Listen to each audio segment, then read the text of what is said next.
സ്വാമി നമസ്തേ. മഹാമണ്ഡലേശ്വർ ആനന്ദവനം സ്വാമി. സ്വാമിയെ പറ്റി ഇപ്പോൾ കേരള സമൂഹമൊക്കെ വളരെ വ്യാപകമായി അറിയുകയും ചർച്ച ചെയ്യുകയും ചെയ്തു. പക്ഷേ സാധാരണ ജനങ്ങൾ ആകാംക്ഷാപൂർവം കാത്തിരിക്കുന്ന ഒരു ചോദ്യത്തിന് ഉത്തരം കിട്ടിയിട്ടില്ല. സ്വാമി ഒരു കാലത്ത് ഇടതുപക്ഷ പ്രസ്ഥാനങ്ങളുടെ അല്ലെങ്കിൽ ഡിവൈഎഫ്ഐയുടെയൊക്കെ നേതൃത്വത്തിൽ സജീവമായി. അപ്രകാരം ഒരു മാർക്സിയൻ ചിന്താഗതിയിൽ നിന്ന് ഇപ്പോഴുള്ള ഈ താങ്കളുടെ കൂട്ടുള്ള മഹർഷി ഒരു സന്യാസ ശ്രേഷ്ഠനായി മാറിയതിന്റെ ഒരു കാരണം എന്താണെന്ന് അറിയാൻ പല ചെറുപ്പക്കാർ കൗതുകപൂർവ്വം ആകാംക്ഷാപൂർവ്വം കാത്തിരിക്കുന്ന ഒരു ചോദ്യമാണ്. അത് സ്വാമിയുടെ വായിൽ നിന്ന് തന്നെ ഉത്തരവൊന്ന് കിട്ടുകയാണെങ്കിൽ കൗതുകവുമുണ്ട്, പഠിക്കാനുമുണ്ട്. എന്തായിരുന്നു അപ്രകാരം ഒരു മാർക്സിയൻ ചിന്താഗതിയിൽ ഒരു മഹർഷിയിലേക്ക് മാറാനുള്ള കാരണം? ഒരു പെട്ടെന്നൊരു കാരണം എന്ന് പറയാനായിട്ട് പലരുടെ ജീവിതത്തിൽ അങ്ങനെയുള്ള അനുഭവങ്ങളുണ്ട്. ചില ആധ്യാത്മികമായിട്ടുള്ള അന്വേഷണങ്ങൾ വരുന്ന ചില പെട്ടെന്നുണ്ടാകുന്ന അനുഭവങ്ങളുണ്ട്. എന്നെ സംബന്ധിച്ചിടത്തോളം അതൊരു തുടർച്ചയായിട്ടുള്ള ഒരു യാത്രയായിരുന്നു. ഞാൻ എൻ്റെ സജീവമായിട്ടുള്ള സംഘടനാ പ്രവർത്തനം അവസാനിപ്പിച്ചിട്ടാണ് മാധ്യമപ്രവർത്തനത്തിലേക്ക് വരുന്നത്. മാതൃഭൂമിയിലായി മാധ്യമപ്രവർത്തനത്തിലേക്ക് വരുമ്പോൾ സ്വാഭാവികമായിട്ടും പലതരത്തിലുള്ള വാർത്തകൾ നമുക്ക് കൈകാര്യം ചെയ്യും. അതിലൊരു വലിയ ഏരിയയാണ് ആധ്യാത്മികമായിട്ടുള്ള പ്രഭാഷണങ്ങളുടെയും പ്രോഗ്രാമുകളിലേക്ക് വന്നത്. അപ്പൊ നമ്മൾ ഈ അറിഞ്ഞുകൊണ്ട് വേണം ഒരു കാര്യം എഴുതാൻ എന്നുള്ള രീതിയിൽ അതിനെക്കുറിച്ച് നമ്മൾ കുറച്ച് കൂടുതൽ മനസ്സിലാക്കാൻ ശ്രമിച്ചു. അത്തരം പരിപാടികളൊക്കെ കഴിയുന്നത്ര പൂർണ്ണമായും നമുക്കത് ഒട്ടും അറിയാത്ത മേഖലയായതുകൊണ്ട് അബദ്ധം സംഭവിക്കരുത് എന്നുള്ളത് പഠിച്ചിട്ട് അത് പൂർണ്ണമായിട്ടും അത്തരം കാര്യങ്ങൾ അറ്റൻഡ് ചെയ്യാൻ തീരുമാനിച്ചൊക്കെ റിപ്പോർട്ട് ചെയ്യണമെന്നുണ്ടെങ്കിൽ അതിന്റെ കുറച്ച് സമയം ഇരുന്നിട്ട് നമുക്ക് പോരാം. പക്ഷെ അത് പൂർണ്ണമായിട്ടും നമ്മളതിന് കഴിയുന്നത്ര ഇത് ചെയ്യാൻ ശ്രമിച്ചു. പിന്നെ പണ്ട് തൊട്ട് ധാരാളം യാത്രകൾ ചെയ്യുന്ന ആളായിരുന്നു. നമുക്ക് എപ്പോഴും ഇന്നത്തെ പോലത്തെ അങ്ങനെ യാത്രാ സൗകര്യങ്ങൾ കുറവാണ്. താമസ സൗകര്യങ്ങൾ, ഭക്ഷണ സൗകര്യങ്ങൾ ഇതൊന്നും ഉണ്ടായിരുന്നില്ല. വലിയ കാലം പോയതൊന്നുമില്ല. 10-20 കൊല്ലം മുമ്പ് തന്നെ ഇപ്പൊ കഴിഞ്ഞ 10 കൊല്ലമായിട്ട് ഇൻഫ്രാസ്ട്രക്ചർ രീതിയിലൊക്കെ ഭാരതത്തിൽ വലിയൊരു മാറ്റം വന്നു. അപ്പോ അവിടെ എപ്പോഴും നമുക്ക് അതിനൊക്കെ നമ്മൾ ആശ്രയിക്കുന്നത് ആശ്രമങ്ങളായിരുന്നു. അപ്പൊ അവിടെയൊക്കെ നമ്മൾ അങ്ങനെ ഒരു വിശ്വാസത്തിൽ വരുന്ന ആളല്ല എന്ന് തന്നെ നമ്മളോട് തുറന്നു പറയാറുണ്ട്. അതൊന്നും അവിടെ ഒരു ബുദ്ധിമുട്ടായിട്ട് അവർ വളരെ അതും ഒരു രസമായിട്ട് അത് നിങ്ങളുടെ വഴി എന്നുള്ള രീതിയിൽ നമ്മളുമായിട്ട് നമുക്ക് താമസ സൗകര്യം, ഭക്ഷണം, അവിടുത്തെ മര്യാദകളൊക്കെ നമ്മൾ പാലിക്കുകയും ചെയ്യും. അപ്പോഴും അവിടെ നടക്കുന്ന പരിപാടികളിലൊക്കെ ക്ലാസ്സുകളിലൊക്കെ നമ്മൾ അറ്റൻഡ് ചെയ്യും. ചിലപ്പോൾ യാത്രകളൊക്കെ ഹിമാലയത്തിലൊക്കെ നമ്മൾ യാത്ര പോകുന്ന സമയത്ത് ചിലപ്പോൾ പ്രായമായിട്ടുള്ള മുതിർന്നവർ ഒരു ആരെങ്കിലും ഒരാൾ കൂടെ ഉണ്ടെങ്കിൽ പോകാം പോകണം എന്നുള്ള രീതിയിൽ നിൽക്കുന്നത് നമ്മളുടെ കൂടെ വരും. അവർ യാത്രകളിൽ ഒരുപാട് അനുഭവങ്ങൾ ഷെയർ ചെയ്യും. അങ്ങനെയാണ് നമ്മൾ ഭാരതീയമായ ആധ്യാത്മികതയെ കുറിച്ച് കൂടുതൽ അറിയുന്നത്.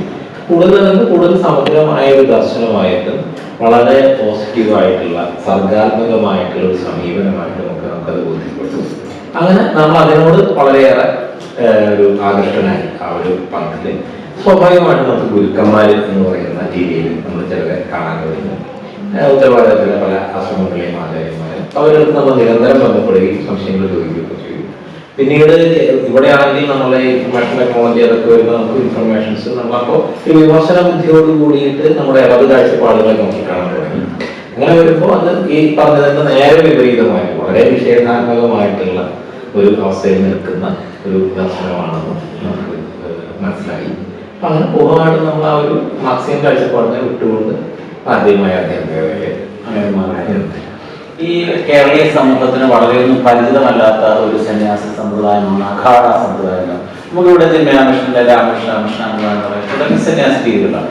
ഈ അഖാഡ സമ്പ്രദായത്തിനെ പറ്റി സ്വാഭാവികമായും പൊതുജനങ്ങളുടെ ഇടയിൽ ചില തെറ്റിദ്ധാരണകളുണ്ട്. അവരിങ്ങനെ വസ്ത്രം കൊടുക്കാതെ അല്ലെങ്കിൽ ചിലരുടെ പ്രസംഗത്തിൽ പോലും അവരെ മയക്കുമരുന്ന് അല്ലെങ്കിൽ കഞ്ചാവൊക്കെ ഉപയോഗിച്ചുകൊണ്ട് പ്രവർത്തിക്കുന്ന രീതിയിലുള്ള സന്യാസിമാരാണ്. അപ്രകാരം ഒരു രൂഢാമൂലമായ തെറ്റിദ്ധാരണ, അത് എത്രമാത്രമാണ് ആ തെറ്റിദ്ധാരണയുടെ പിന്നിലെ സത്യവും ശരിയും? അതായത് അഖാഡകൾ എന്ന് പറയുന്നത് 2 തരത്തിലുള്ള സന്യാസ വഴികൾ ഭാരതത്തിൽ പൊതുവിലുണ്ട്. ഒന്ന് മഠങ്ങളിലൂടെയുള്ള വഴി, മറ്റൊന്ന് അഖാഡകളിലൂടെയുള്ള വഴി.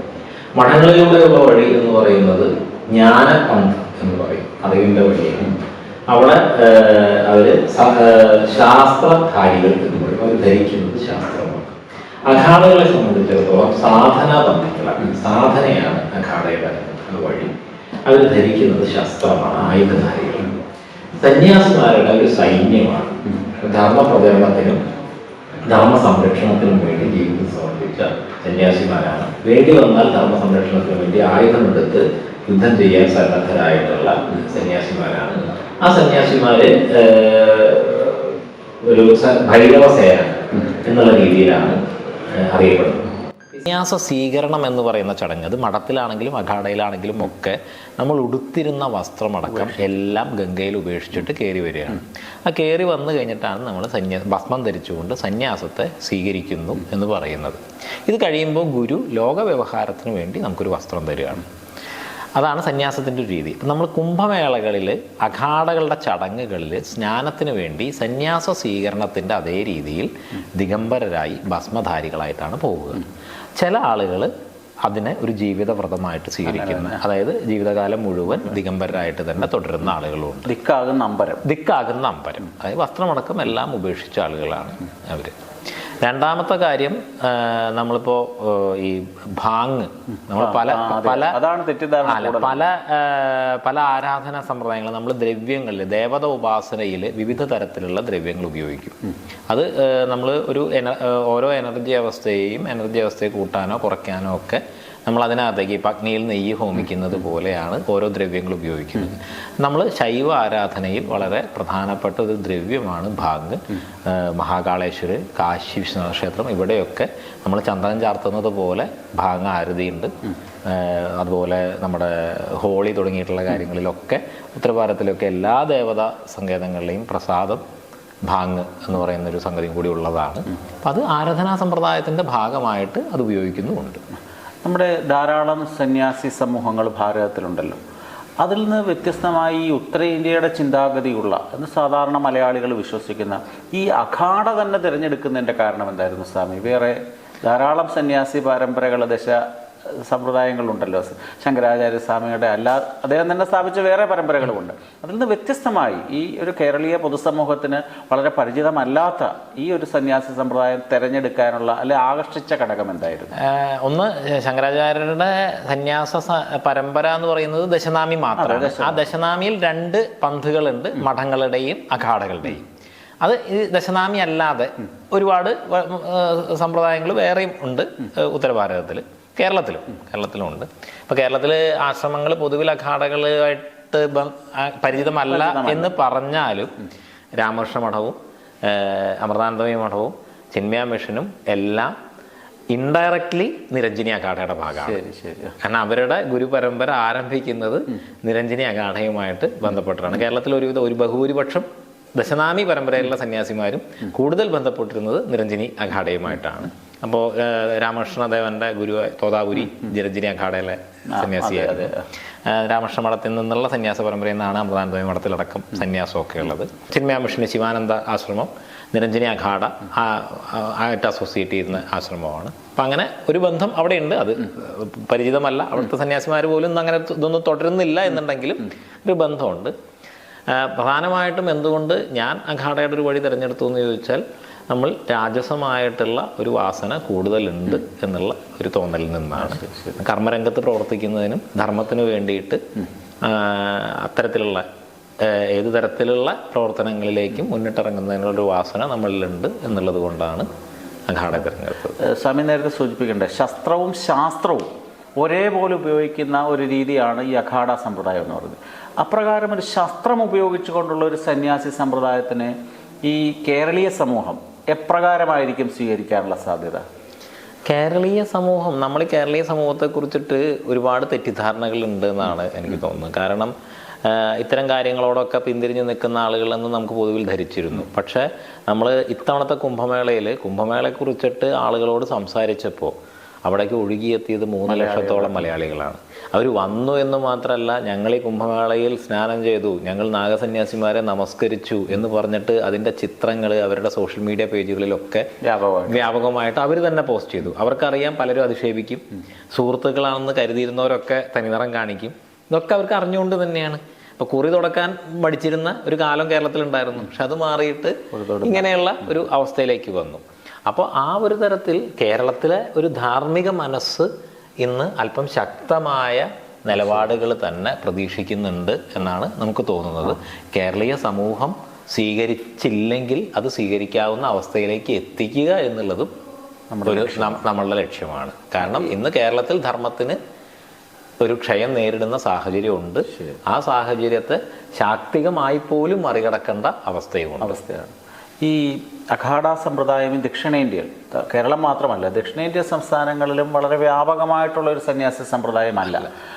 സ്വാമി മഹാമണ്ഡലേശ്വർ ആയതോടുകൂടി വേറെ ഏതെങ്കിലുമൊക്കെ ദക്ഷിണേന്ത്യൻ സംസ്ഥാനങ്ങൾ, പ്രത്യേകിച്ച് തമിഴ്നാട്, ആന്ധ്ര, കർണാടക തുടങ്ങിയ സ്ഥലങ്ങളിലൊക്കെ തന്നെ എത്രമാത്രം ഈ അഖാഡ സമ്പ്രദായത്തിന് വളർച്ച ഉണ്ടാവാൻ ഒരു സാധ്യതയുണ്ടെന്നാണ് സ്വാമിയും സ്വാമി ഉൾപ്പെടുന്ന സന്യാസ സമൂഹം വിചാരിക്കുന്നത്?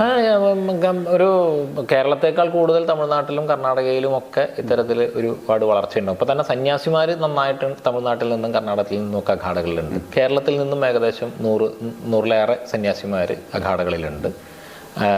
ഈ കഴിഞ്ഞ കുംഭമേളയിൽ തന്നെ 30ഓളം സന്യാസിമാർ മലയാളികളായിട്ട് ജൂൻ അഖാഡയിൽ തന്നെ വന്നിരുന്നുണ്ട്. അപ്പം ഒരു വലിയ മാറ്റം, വലിയൊരു ഇതുണ്ടാവും എന്ന് തന്നെയാണ് പ്രതീക്ഷിക്കുന്നത്. നമുക്ക് ഈ കേരളത്തിൽ യുവാക്കളൊക്കെ ഈ സന്യാസി വൃത്തിയിലേക്ക് ആകൃഷ്ടരാകുന്നത് കുറവാണ്. ചില ആശ്രമങ്ങൾ, പ്രത്യേകിച്ച് അമൃതാനന്ദമയി മഠം പോലുള്ള അല്ലെങ്കിൽ ചിന്മയ മിഷൻ പോലുള്ള ചില മഠങ്ങളിലേക്ക് ചെറുപ്പക്കാരെത്തുന്നുണ്ട്. അത് കമ്പാരിറ്റീവ്ലി കുറവാണ്. എന്തുകൊണ്ടാണ് ഈ പുതുതലമുറ ഇത്തരത്തിലുള്ള ഈ സന്യാസി വൃത്തിയിലേക്ക് അല്ലെങ്കിൽ ആത്മീയ മേഖലയിലേക്ക് കൂടുതൽ തിരിയുന്നതിന് തടസ്സമായി നിൽക്കുന്ന കേരളത്തിലെ ഏത് സാഹചര്യം കൊണ്ടായിരിക്കും അപ്രകാരം സംഭവിക്കുന്നത്? അത് കേരളത്തിലെ സാഹചര്യം എന്ന് പറഞ്ഞാൽ കേരളത്തിലെന്ന് മാത്രമല്ല, അത് യുവത്വത്തിന്റെ ലോകത്തെമ്പാടുമുള്ള ഒരു ഇതാണ്. യുവത്വത്തെ പ്രചോദിപ്പിക്കുന്ന എന്തെങ്കിലും വേണം. ശരി. ഇപ്പൊ ചിന്മയാനന്ദ സ്വാമിജി വന്നു, അന്ന് യുവാക്കൾ കൂട്ടത്തോടു കൂടി ചിന്മയ മിഷനിലെത്തി.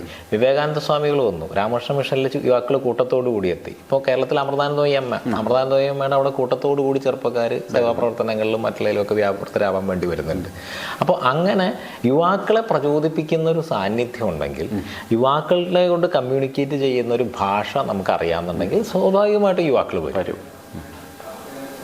അതിലൊരു സംശയം തോന്നുന്നില്ല. ഇപ്പം നമുക്ക് പലപ്പോഴും എന്തുകൊണ്ട് യുവാക്കളെ കാണുന്നില്ല എന്ന് ചോദിച്ചാൽ അവരുമായിട്ട് സംവദിക്കേണ്ട ഒരു ഭാഷ എന്തുകൊണ്ടോ നമുക്ക് മനസ്സിലായിട്ടില്ല, നമ്മൾ പഠിച്ചിട്ടില്ല എന്നുള്ളത് കൊണ്ടാണ്. ഈ ധർമ്മ സംരക്ഷണമാണ് പ്രധാനപ്പെട്ട ഈ അഖാഡ സമ്പ്രദായത്തിൻ്റെ ഏറ്റവും ഉത്തരവാദിത്വം നിറഞ്ഞ കടമ എന്ന് പറയുമ്പോൾ തന്നെ അപ്രകാരമാണെങ്കിൽ കേരളത്തിലല്ലേ അധാർമികമായ പ്രവർത്തികൾ ഏറ്റവും കൂടുതൽ നടക്കുന്നത്?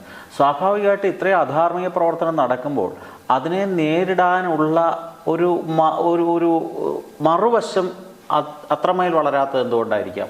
രണ്ട് കാരണമാണ് അതിനുള്ളത്. ഒന്ന്, നമ്മുടെ കേരളം സത്യത്തിൽ ഒന്നും നേരിട്ട് അനുഭവിച്ചിട്ടില്ല. അതെ, ഒത്തിരി ദീർഘദർശനം ചെയ്യുന്ന അല്ലെങ്കിൽ സാമൂഹ്യ ബോധമുള്ള ആളുകൾ വരാൻ പോകുന്ന ചില അപകടങ്ങളെ മുൻകൂട്ടി കാണുന്നുണ്ട്. പക്ഷേ ഉത്തരഭാരതം ഒരുപാട് അനുഭവിച്ചതാണ്.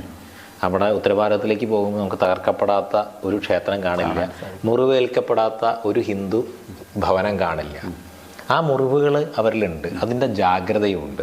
നമ്മളെ സംബന്ധിച്ചിടത്തോളം ഒരു ടിപ്പു സുൽത്താൻ്റെ ആക്രമണവും ഒരു മലബാർ ഹിന്ദു കൂട്ടക്കൊലയും ഒക്കെ അത് കുറച്ച് കാലം, അത് ഈവൻ ദിവസങ്ങൾ എന്ന് പറയുന്ന രീതിയിലുള്ളൊരു അനുഭവം മാത്രമേ, ഒരു കള്ളൻ വീട്ടിൽ കയറി എന്ന് പറയുന്ന രീതിയിലുള്ളൊരു അനുഭവം മാത്രമേ മലയാളികൾക്കുള്ളൂ. അപ്പോൾ അനുഭവിച്ചാൽ പഠിക്കേണ്ട കാര്യം, അനുഭവം കൊണ്ട് പഠിക്കേണ്ട കാര്യം ചിലപ്പോൾ ആ ഒരു പ്രതികരണത്തിൽ ഇത് വന്നേക്കാം. പക്ഷെ ലോകത്തെ ഇപ്പോൾ പഴയ കാലത്തൊക്കെ കമ്മ്യൂണിക്കേഷനും അറിവും ഒക്കെ കുറവായിരുന്നു.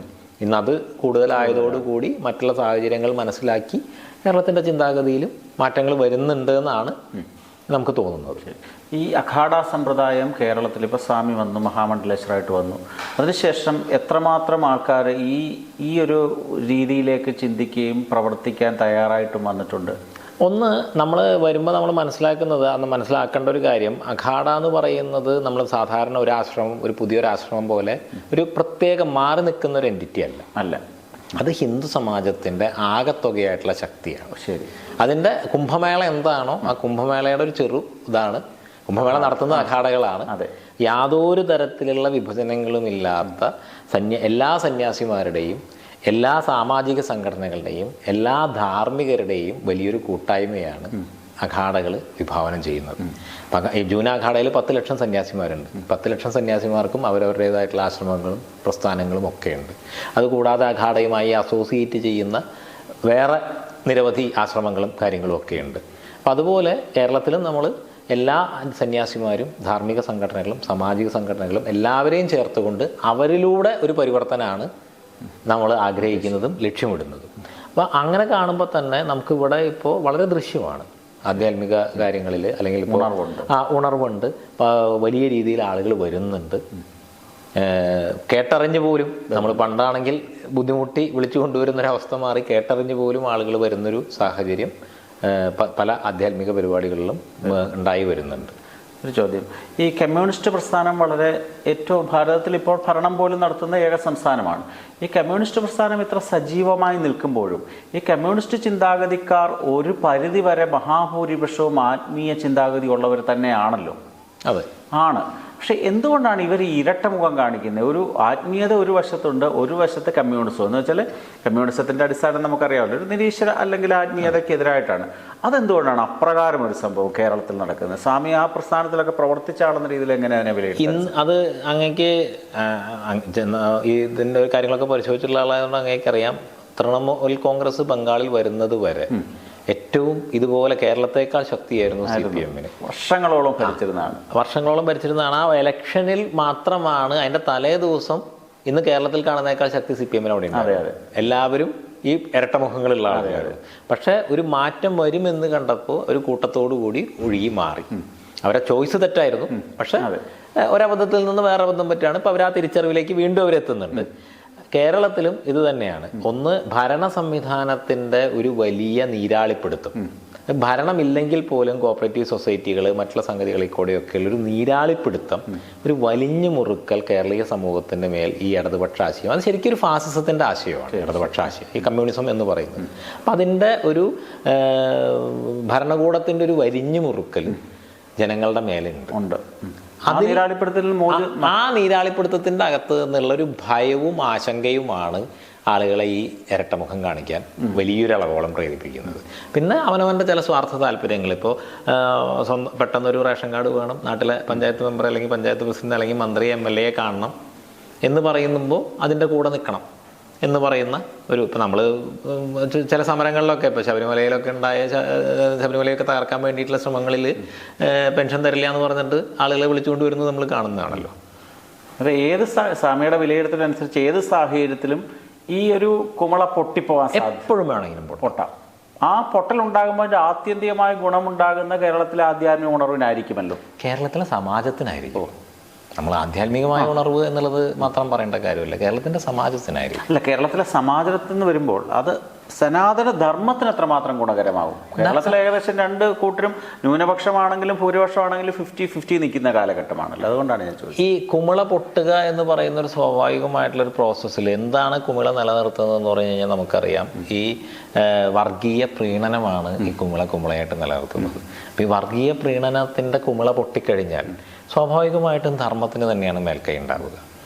ഈ ധർമ്മത്തിനെ ഒന്നിപ്പിക്കുന്ന ഈ സനാതന ധർമ്മം അല്ലെ ഹൈന്ദവ ധർമ്മം അതൊരിക്കലും യോജിക്കരുതെന്ന് കരുതി ഇവിടുത്തെ പല പ്രസ്ഥാനങ്ങളും പ്രവർത്തിക്കുന്നില്ല. ജാതീയമായ വേർതിരിവുകൾ പറയുന്നു, സംവരണത്തിൻ്റെ പ്രശ്നം, അങ്ങനെയുള്ള ഇഷ്യൂസ് എന്ന് സമൂഹത്തിൽ ഉണ്ടാക്കിക്കൊണ്ട് ഹൈന്ദവ ഐക്യത്തിനെ തകർക്കുന്ന ശക്തികൾ ഉണ്ടല്ലോ. തീർച്ചയായിട്ടും അവരുടെ ഒരു നിലനിൽപ്പ് എങ്ങനെയായിരിക്കും ആ ശക്തികളുടെ ഇപ്രകാരം ഒരു സാഹചര്യം ഉണ്ടായാൽ? അല്ല, ഇതിൽ നമ്മൾ മനസ്സിലാക്കേണ്ട അല്ലെങ്കിൽ നമുക്ക് കാണാൻ കഴിയുന്ന ഒരു കാര്യം, ഈ ചർച്ചകളെല്ലാം കൊണ്ടുവരുന്നത് ബഹുഭൂരിപക്ഷവും എന്ന് പറയാം ഫണ്ടഡ് ആയിട്ടുള്ള ചർച്ചകളാണ്. അതായത് ഈ ധർമ്മത്തെ അല്ലെങ്കിൽ ഈ രാജ്യത്തെ തകർക്കാൻ ആഗ്രഹിക്കുന്ന ആളുകൾ വളരെ കൃത്യമായിട്ടുള്ള രീതിയിൽ സ്ഥാനങ്ങൾ കൊണ്ട് ആ സൗകര്യങ്ങൾ കൊണ്ട് നേരിട്ട് പണം കൊണ്ട് ഒക്കെ കൊടുത്തിട്ടാണ് ഇത്തരം ചർച്ചകൾ ഉണ്ടാക്കിയിരിക്കുന്നത്. അപ്പോൾ ആ ചർച്ചകൾ ഉണ്ടാകുന്നതിൻ്റെ സ്വഭാവം അതിനെ പ്രൊട്ടക്റ്റ് ചെയ്യുന്ന ഒരു സാഹചര്യം ഇന്ന് കേരളത്തിൻ്റെ ഭരണവ്യവസ്ഥയിലുണ്ട്. അത് മാറിക്കഴിഞ്ഞ് കഴിഞ്ഞാൽ ഈ സഹായം നിൽക്കും, അതിനെതിരെ രൂക്ഷമായിട്ടുള്ള പ്രതികരണങ്ങൾ വരും. ഒപ്പം സമാജത്തിലും ബോധപൂർവം, കാരണം ഏറ്റവും കൂടുതൽ ഇന്നും ഭിന്നിപ്പിക്കാൻ വേണ്ടി നിൽക്കുന്ന ഒരു ഘടകം ജാതിയാണ്. അതിനെ മറികടക്കാനുള്ള ബോധപൂർവമായിട്ടുള്ള ശ്രമങ്ങൾ സമാജത്തിലും വളരെ ശക്തമായിട്ട് ഒപ്പം ഉണ്ടാവേണ്ടതുണ്ട്. ഇന്നും ആദിവാസി മേഖലയിലുള്ളവർ അല്ലെങ്കിൽ ദളിത് വിഭാഗങ്ങളുടെ ഇടയിൽപ്പെട്ടുള്ള ആളുകളെ പലതരത്തിൽ ഈ മതപരിവർത്തന ശക്തികളൊക്കെ പലതരത്തിൽ ചൂഷണം ചെയ്യുന്നുണ്ട്.